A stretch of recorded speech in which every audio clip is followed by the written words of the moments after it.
the temporal field up here, and you're losing the nasal hemiretina from there,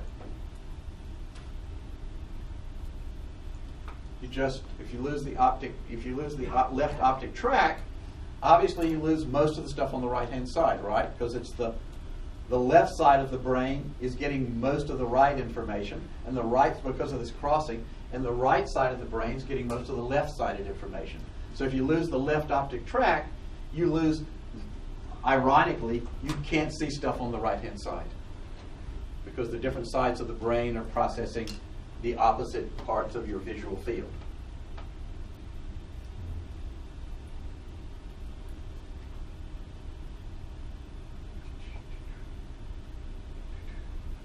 So you won't be able to, if you lose the left optic tract, you can only see stuff on the right side. You won't be able to see anything on the right-hand side. Okay, so let's put everything back. And this is what happens when you lose the optic chiasm. Okay, so you're only getting the stuff that's staying on the right-hand side. So everything that was crossing over doesn't get a chance to cross over. Right? So you're going to lose the nasal hemiretina here, which is showing you all this peripheral stuff out here. You're going to lose this nasal hemiretina, which is showing you all that stuff out there. And what you end up with when you lose the chiasm is you only see the stuff that's more or less directly in front. And that's called tunnel vision. Okay, so you lose, if you get rid of the optic chiasm, you don't have any stuff crossing over. So you're only seeing basically the nasal area here and the nasal area there, and all this stuff that would have shown out there is gone, and it's called tunnel vision. Okay, and just for an idea of what that would look like, this is what you would look like you'd normally see, and then if you had a break of the optic chiasm, all this peripheral stuff is sort of disappears. You're only seeing just narrowly right in front of you. Someone sneaks up you on the side, you have no idea what's going on. Okay, this is how the first cranial nerve works. It's how the second cranial nerve works. We'll come back to the anatomy of the eyeball again when we dissect the orbit. But like I say, for the next few lectures, we're just going over cranial nerves 1 or 2 or 3 at a time so that we get through them and give them some tape. Are there any questions?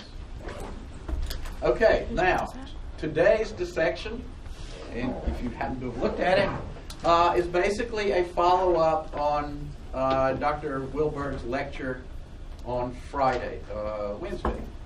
Whenever our last lecture was, I don't know.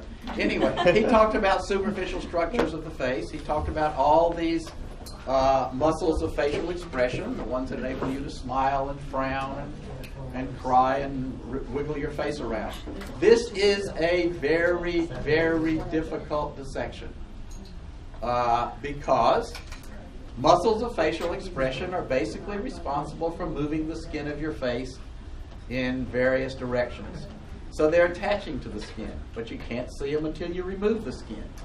So you have to be very, very careful in removing the skin and not peel off the muscles underneath. And second of all, they're really tiny little things. I mean, even when you get underneath, you're not looking with a trapezius. You're looking at something that's about an 1/8 or a 1/16 of an inch thick. So be very, very careful in your dissection.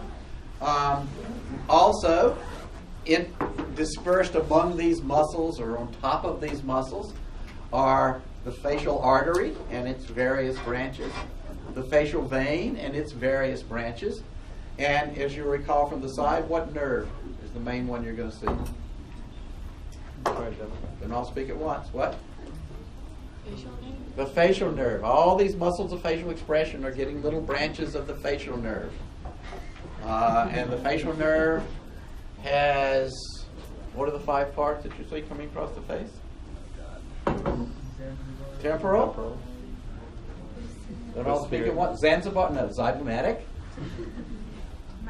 Maxillary. Mandibular. What was above mandibular? Buccal. And then down in the neck, cervical. So you should be able to see coming out of this parotid gland back here, you see one going up to the top of the head, one going to the buccal, the zygomatic, which is the cheekbone here, going into the cheek, then one going down to the lower jaw, and then one going down there. So try to find those branches of the facial nerve coming out of the parotid gland. So there's a lot of very, very delicate things sitting there under the skin. And hopefully you've kept the faces well hydrated and covered with cloth and covered with plastic so that the skin's not too dry. Okay, well.